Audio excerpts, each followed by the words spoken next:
Do you like hidden meanings? Then you're at the right place. The paintings often conceal references, secret symbols, and visual puzzles. Take for example the Ghent Altarpiece by Jan van Eyck. At first glance, both the exterior and interior seems like a traditional religious scenes. Nothing unusual.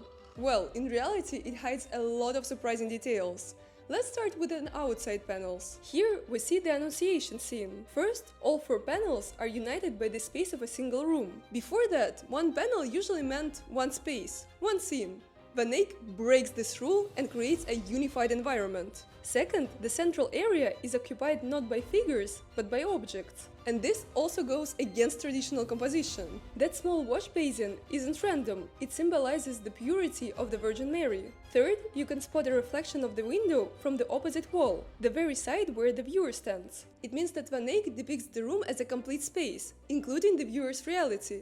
This was something revolutionary for an altarpiece of that time. Now look at the frame. It seems to be carved from stone, but no, it's wood. Just incredibly skillful painting that creates the illusion of aged, worn limestone. By the way, in another work, Van Eyck painted a frame that imitates a shell of the tortoise. Now let's look inside. This is where it gets really interesting. First, Van Eyck combines several different biblical stories in one composition, highly unusual for that period. Second, he places Adam and Eve on the same visual level as God. This suggests that their sin has been forgiven, and the humanity is welcomed back into the paradise. By the way, Adam is painted with the astonishing realism. You can see the hair on his arms, and he also steps beyond the frame. Almost no one but Van Eyck could achieve that level of detail at that time. Third, among all the Christian figures worshipping the Holy Lamb, there are pagans. This shows that salvation is open to all people. And finally, the lamp has human eyes, because it's not just an animal, it's a symbol of Christ. Now you see why the Ghent altarpiece is considered one of the most extraordinary masterpieces of the whole art history.